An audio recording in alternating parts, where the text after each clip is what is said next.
Hello बच्चों, एक और क्वेश्चन लेके आए हैं 4 मार्क्स के लिए जो 2015 में पूछा गया है, मार्च 2015। ठीक है, वैसे क्वेश्चन तो एक और है। ठीक है, देखो ये 2000 अक्टूबर 2015, लेकिन ये क्वेश्चन मैंने अभी कराया है इसके प्रीवियस लेक्चर में। ठीक है, इसलिए मैं वो नहीं कर रहा हूँ, उस टाइप का ये वो मैं CDF वाला एक लेके आया हूँ। ठीक है, क्यूमुलेटिव डिस्ट्रीब्यूटिव फंक्शन। ठीक है, प्रोबेबिलिटी डेंसिटी फंक्शन। ठीक है, तो हमें CDF निकालना है यहाँ। ठीक है, PDF दिया गया है। ठीक है, यानी प्रोबेबिलिटी डेंसिटी फंक्शन। तो ध्यान देना, इस क्वेश्चन में ना ऐसी एक स्टेप होने वाली है जो बच्चों को समझती नहीं है, वो सिर्फ रट लेते। ठीक है, उसका फील लेना है। ठीक है, देखो तो सबसे पहले तो PDF है। ठीक है, तो PDF इसका मतलब माइनस इन्फिनिटी से इन्फिनिटी कुछ f(x) कुछ होगा 1। ठीक है, dx हुआ है। ठीक है, वो आप जानते हो, वो कहानी सब जानते हैं। ठीक है, उसका कोई लोड नहीं है। ठीक है, थोड़ा सा ना अंदर चीज, आज थोड़ा अंदर डीप जाके सोचते क्वेश्चन में।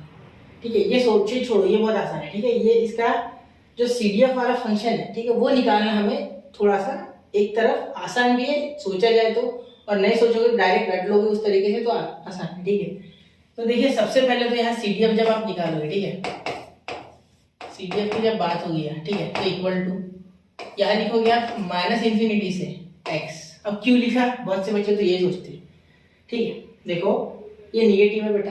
ठीक, तो सुनो, यहाँ आप f(x) लिखोगे। ठीक है, फिर लिखोगे dx, ये आप जानते हो, ये जनरली आप लिखते हो। ठीक है, फिर इसके बाद बहुत से बच्चे यहाँ कुछ y वगैरह का लिखते हैं, f(y) dy ऐसा भी लिखते हैं। ठीक है, इसके जगह, लेकिन क्यों, इससे होता है, देखो कैसे इससे होता है, वो y जाने की कोई आवश्यकता नहीं। इसे आप एक सिंपल तरीके से सोचो कि आप अगर डेफिनेट इंटीग्रेशन जानते हो, अगर जानते हो, ठीक है, तो उसमें आप इसे -1 तक तोड़ोगे। क्यों तोड़ा मैंने बोलूंगा, अभी बोलूंगा 2 मिनट। प्लस इसे तोड़ोगे आप -1 से लेके x तक, और फिर f(x) dx लिखोगे।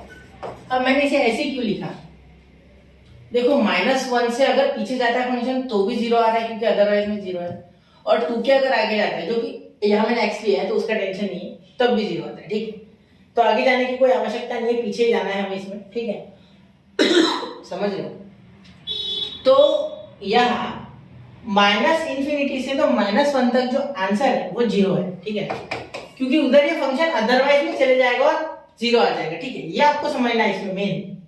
ठीक है, बाकी सारी चीजें अलग है और ये मेन है। ये स्टेप 0 क्यों हुआ, ये आंसर मिलने को ऑनलाइन में मिलता है, लेकिन दिक्कत ये भी ऑनलाइन ही देख रहे हो, लेकिन वो सिर्फ टेक्स्ट सॉल्यूशन, उसमें क्या होता है कि ये चीज आपको नहीं समझती, तो इस स्टेप के कारण मैंने क्वेश्चन उठाया है। बाकी कोई इसमें कोई ऐसी कोई खास बात नहीं। ठीक है, क्वेश्चन में एक ही चीज खास है और वो है ये स्टेप है। ठीक है, मुझे लगा ये आपको पता होना चाहिए, नहीं जानते हो, आप शायद जानते हो, लेकिन आपका फ्रेंड नहीं जानता होगा शायद। ठीक है, तो इसीलिए आपको ये चीजें समझनी होगी। ठीक है, चलिए ये समझ लिया ना इतना, बस अब यहाँ से हल है। यहाँ से तो सीधा मैं इंटीग्रेशन ऑफ x²/3 लिखूंगा, जो कि बच्चों वाला है, -x से x तक, फिर dx। ठीक है, फिर इसका डायरेक्टली x³/3 आएगा, मतलब x³/9, सिंपल है।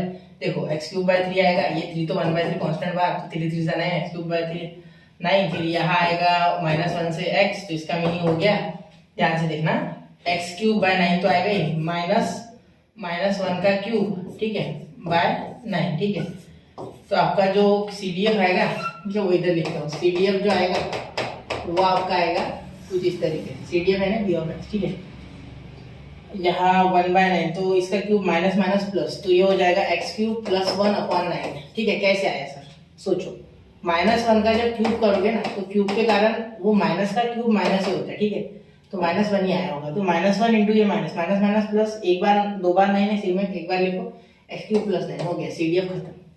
CDF का विषय यहाँ खत्म हो गया। ठीक है, यहाँ कोई दिक्कत ही नहीं, CDF वाला काम तो खत्म हो गया, समझ गए।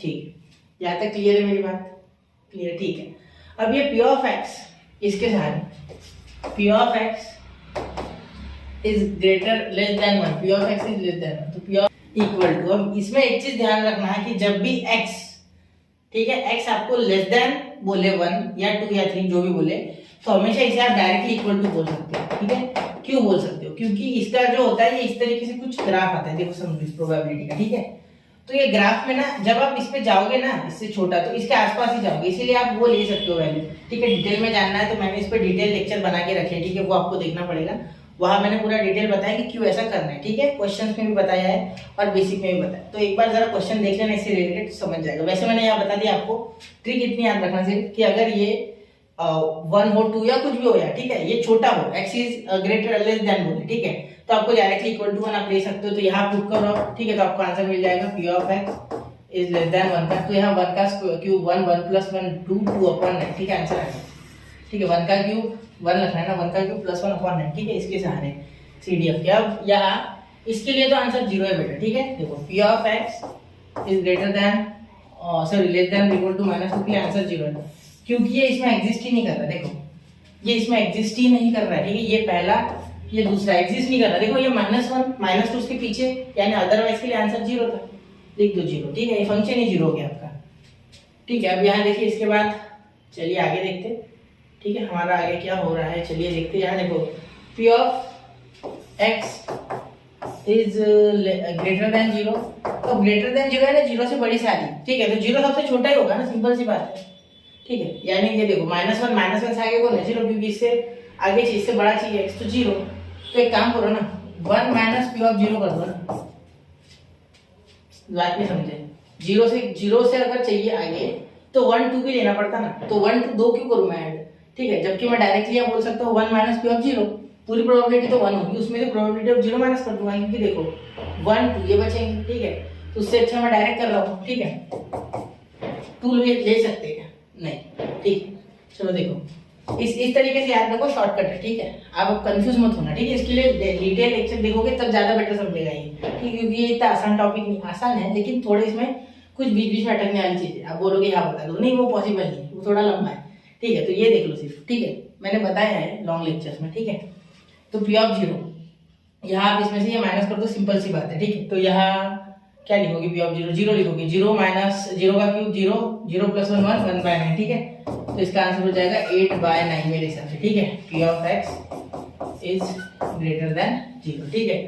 अब 1 से 2, तो P of 1 is less than x, sorry P of x is greater then 1 and less than 2, ठीक है, तो यहाँ क्या, तो यहाँ क्या करोगे, यहाँ सिंपल है बेटा, ठीक है, 1 डालना है 2 डालना है एक बार, ठीक है, इज इक्वल टू यहाँ देखिए ये क्या होगा f(2 - f(1), हाँ f(q) लिखा मैंने आपने अगर पिछला लेक्चर देखा होगा मेरा 3 मार्क्स वाले क्वेश्चन का, 11 क्वेश्चन इससे रिलेटेड, तो मैंने हमेशा f लिखा है, f(x(i), ठीक है, तो इसे वैसे इससे डिनोट करते, लेकिन मैंने जानबूझ के नहीं लिखा है जिससे कि आप कंफ्यूज ना हो, ठीक है, वरना क्या हो जाएगा CDF ढूंढते रह जाएंगे, एक्चुअली इसे CDF बोलते हैं, ठीक है, अगर कोई पहली बार देख रहा है तो, ठीक है, और मेरा कोशिश ये होता है कि जो बच्चा कुछ नहीं जानता उसे भी समझ जाए ये क्वेश्चन देख के, ठीक है, तो इसीलिए मैं ऐसा करता हूँ थोड़ा, ठीक है। यहाँ भी हमने वैसे किया है, पी ऑफ 0 नहीं, एक्चुअली f(0), ठीक है, फंक्शन ऑफ 0, तो 0 डालोगे तो वैसे भी 1/9 आएगा, इसलिए मैंने डायरेक्टली 1/9 लिखा, ठीक है, 0 डालोगे, ठीक है, मैंने इसीलिए 0 डाल के बताया। वैसे इसमें आप 2 डालोगे तो देखो 2 का क्यूब प्लस 1/9, यानी 2 का क्यूब 8 प्लस 1 9/9, 9/9 यानी 1, ठीक है, थोड़ा सा स्पीड बढ़ाओ, ठीक है, यहाँ 1 कैलकुलेशन है, रो को करके देखो, ठीक है, अब 1 डालना है, 1 का क्यूब 1 और ये 2, तो 2/9, ठीक है, और सॉल्व करोगे तो 9 1 जा 9, यहाँ 1 2, 9 - 2 7 अपॉन 9 1 जा 9, क्रॉस मल्टीप्लाई करने के बाद मुझे आंसर इसका मिल गया 7/9, ठीक है बच्चा। तो थोड़ा सा अच्छे से देखना क्वेश्चन को, नोट कीजिए एक बार, 1 2 3 हो गया, ठीक है। मिलते हैं अगले लेक्चर में एक नए चैप्टर के साथ। अब अगला चैप्टर चालू करेंगे बायनोमियल डिस्ट्रीब्यूशन, जो कि इसी का एक पार्ट है, ठीक है। तो यहाँ हम प्रोबेबिलिटी डिस्ट्रीब्यूशन पूरे क्वेश्चन मैंने करा दिए, ठीक है, 2 मार्क्स हो, 3 मार्क्स हो, 4 मार्क्स हो, टेलीग्राम पे इसकी लिंक भी आ जाएगी, ठीक है। और ये जब मेरा खत्म हो जाए तब मैं MSTCT का कोर्स लॉन्च करके वीडियोस डालना शुरू कर दूंगा, ठीक है। साथ ही में आपको अगर आपके जो भी एग्जाम्स हो उससे रिलेटेड पढ़ाई करो, कोई दिक्कत नहीं है, लेकिन जैसे आपके एग्जाम्स हो जाए, ठीक है, उसी के बाद आप पढ़ाई तुरंत चालू करना, बंद मत करना, क्योंकि अभी आप उस फेज में हो कि पढ़ ही रहे हो, पढ़ते ही रहो, अगले और 80 दिन पढ़ना है, ठीक है, क्योंकि 15 मई के बाद आपकी MSTCT होगी, लगभग यहाँ से 60 दिन समझ लो, मार्च और पूरा मार्च, पूरा अप्रैल और आगे भी 15 दिन, यानी 75 से 80 दिन आपके पास है अभी भी, ठीक है। तो पढ़ते रहे बच्चा, आगे बढ़ते रहे, all the best for exams. Maths के लिए तो अच्छे से अच्छा करना, ठीक है, बहुत सारे क्वेश्चन है और यही से क्वेश्चन आएंगे, ये मेरी गारंटी है, ठीक है। तो मिलते हैं अगले लेक्चर में, पढ़ते रहे, आगे बढ़ते रहे, जय हिंद, जय भारत।